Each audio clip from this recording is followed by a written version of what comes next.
Blind Spot episode 21 of Who's Uneasy Route. I think this was actually a really fun episode. It reminded me a little bit of the college shootout episode with kind of the structure of it. And obviously that wasn't like going back to here's everyone at the same time, but kind of like I mentioned with the last couple episodes, really, they've seemed to change up the structure. And this kind of did the same thing, where we have our characters split up. Some of them end up meeting really early on, like we have Patterson and Jane.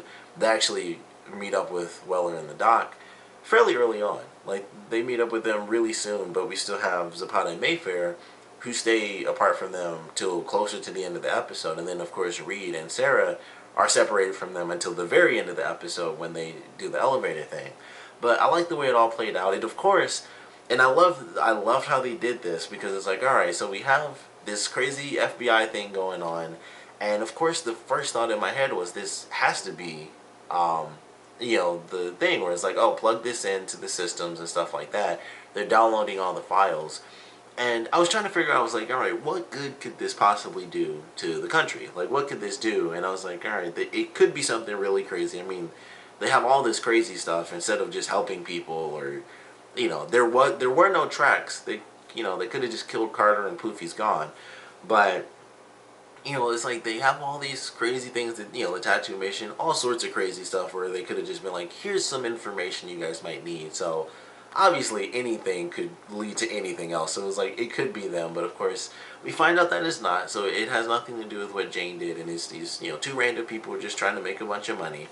But we have a pretty cool episode. Everyone's locked down. It's like, all right, we have to figure out how to get from here to here. It starts off with hacking the doors with Patterson, and then, Weller, he shatters the windows because it just, takes less time.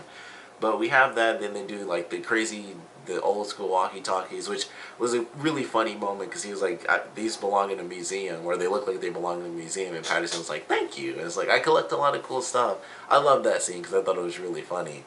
But they go from hacking to trying to start a giant fire because she can't get into the system, so they have to start an actual emergency protocol. And Jane and Waller have to, like, shoot down the hall before they get trapped and then killed off by CO2. And then when the people find out that they're there, they have to get through the door in a quick enough time. And I kind of like the way they did that, where it was just editing. It was kind of jump cuts through Patterson explaining what to do. And so I thought that was actually a pretty cool way to do that, where it's like, you got like a minute to do it, and it's not going to be like 2 seconds where it's like, do this and this, because they already established it takes a couple of minutes, which kind of means it probably should have killed them anyway, because she was like, they only have a minute and a half. But I thought it was really cool. I like the way they did that. And then it's like, all right, we're officially hacked. We know the people are in the building, so let's find a way to get through these doors really fast, find some other agents.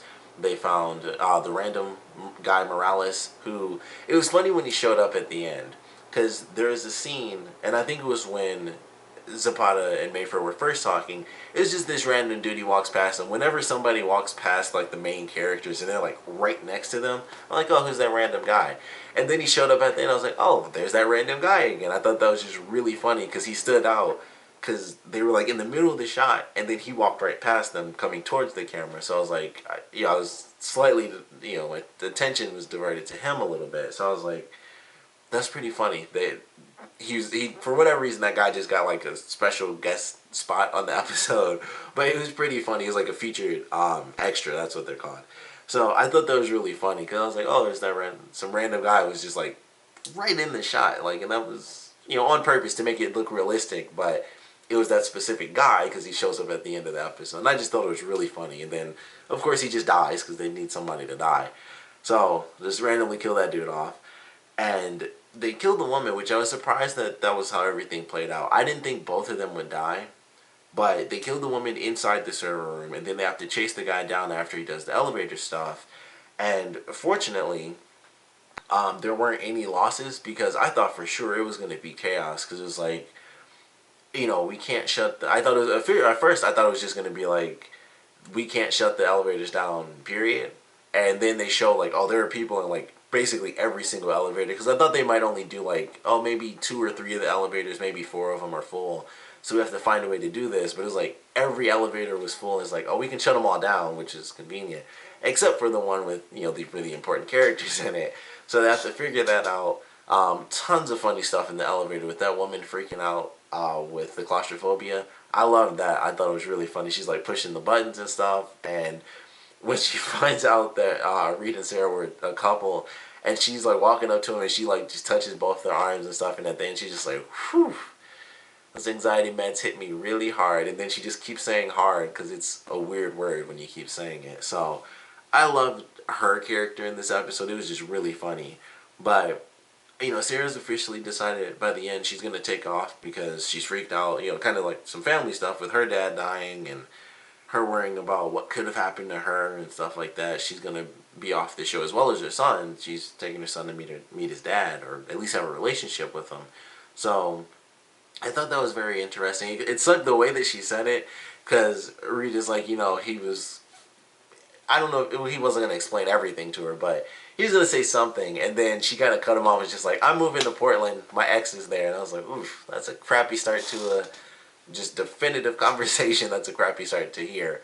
So I was like, that sucks for him, but she has to do what's right by her family, so makes perfect sense. So she's going to be gone, and I don't know if that's going to change certain dynamics with Weller's character, with him really, especially when their father's gone, he's going to be like actually alone because it's that's why she's leaving. It's like, okay, well, once my father's gone, I got to do it right by my son and make sure he has a father in his life and stuff like that. And she knows kind of how that affected her own brother, so she knows how that can affect a person on both ends of the spectrum. So I thought it was really interesting, and I don't know if it'll really have that big of an effect on Weller, once they really do that, which probably won't be until season 2 anyway, when that becomes like a big deal.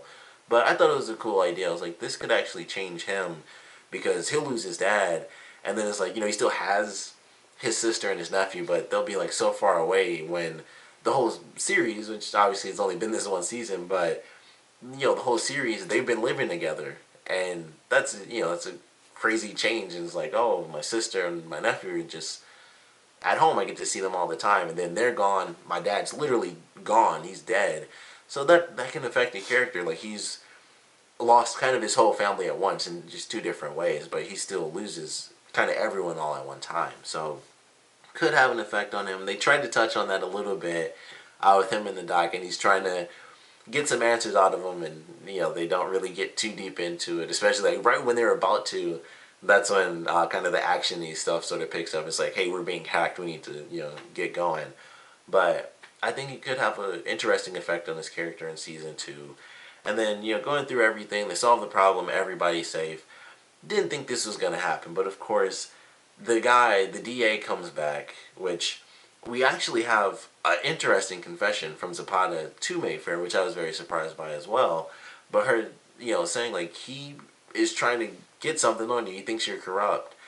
I didn't think he was going to come back. It was like, alright, he talks to Zapata early on, which I don't know what he was thinking. I'm like, did he not expect that to be insanely suspicious? Random DA comes in and just talks to one agent. It's like, that's not crazy in any way, shape, or form. So I don't know what he was thinking, just walking up to her like that, but it was really dumb.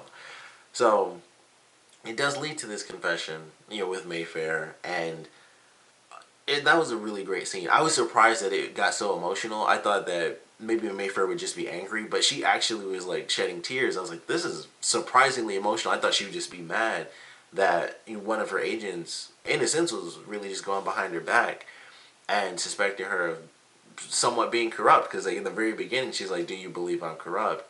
And Zapata doesn't say anything, and she's like, well, I guess that answers my question. I thought she was just going to be mad, but she was really upset, and I was like, that was totally different. I thought it would be more anger than sadness, so it made me love that scene even more. But that was a great confession scene, and just them going back and forth about it. And then the DA comes in and tries to arrest her. I thought, okay, it's going to be simple, he's going to try to arrest her. And then he lays out everything, and I was like, holy crap. And they go through every little detail that Oscar had Jane do. And it's all this random stuff. Like, even the pen thing came back, which kind of blew my mind. I'll be honest. I thought that really was like an honest, little, simple, stupid test. Like, it's just one pen. It's nothing. It's literally nothing. And then it just kind of blew my freaking mind. I was like, holy crap. Didn't see that coming. A break in the ink. I didn't even know that was possible in pens. I'm not even going to lie. I didn't know you can have a crack in the middle that you could examine like that. I know you could. I knew you could examine like how people write and stuff, and I thought that's what the guy was gonna say, like somebody forged their signature. But it was like, nope, it's the exact pin because it has this specific split down the middle of the ballpoint. And I was like, holy crap, they did the most ridiculous fine-tuned work to set her up for this murder. And they just do all the little flashbacks, just like replace the pin, plug this in here so, they delete the file from the server. Put this little GPS tracker so we can keep track of you, but it's the truck instead, which, um, in that scene, I'm trying to remember, I don't remember, I guess they just took the car at one point, because I don't remember Jane using the car. She walked to that location, or she was kidnapped. She didn't even go there herself. So, I'm assuming they stole the car at one point, or maybe they just, because they were in control of the GPS, they probably just said like, oh, the car went here and then it went here. So I'm assuming that's what they did, unless they actually stole the truck. But everything was just like, holy crap, it all ties together now. It seemed like they're doing all this little stuff, her doing the USB thing, putting the flash drive into the system. It's like, of course, I knew that would be to take control of stuff. But when it all becomes just a part of one simple idea to frame Mayfair, which I still don't understand why they feel the need to frame her for that murder when there was really no evidence. No one would have been busted. But they did everything they could to just set her up, and I guess just to not have any investigations around the other stuff they're trying to do. But it was crazy. It was just a really crazy thing. I couldn't believe that it all came together like that. But I certainly loved the way that it ended. I'm very excited for this next episode. I think it should be fairly insane. I don't really know. I'm just excited to see exactly what's going to be happening. But it was a pretty good episode. I'm excited to see where they take Mayfair's character. I don't see how they could get her out of this. I mean, they have all this crazy evidence outside of her just honestly saying, hey, this didn't happen. Unless she really goes into full detail, like, I wasn't, in contact with, um, the with the money and all that stuff, unless she, like, says something about it. I don't know what she can do. I really don't know what else she could possibly do. But I'm excited to see where they take things. Of course, want to know what you guys thought about it. So please comment below. Let me know your favorite parts, your least favorite parts. And of course, with Mayfair definitely being arrested, I want to know if you guys think they'll be able to get her off on this one. Because they did so much good fake evidence against her. I just don't see how it can work. I mean, there were a couple of chips inside the truck, so maybe they could do that. I mean, I would assume all those other chips did something to track the vehicle. So it's like, well, all these chips say the car was just in the parking garage, so maybe that could help. And maybe there's some other super crazy random stuff.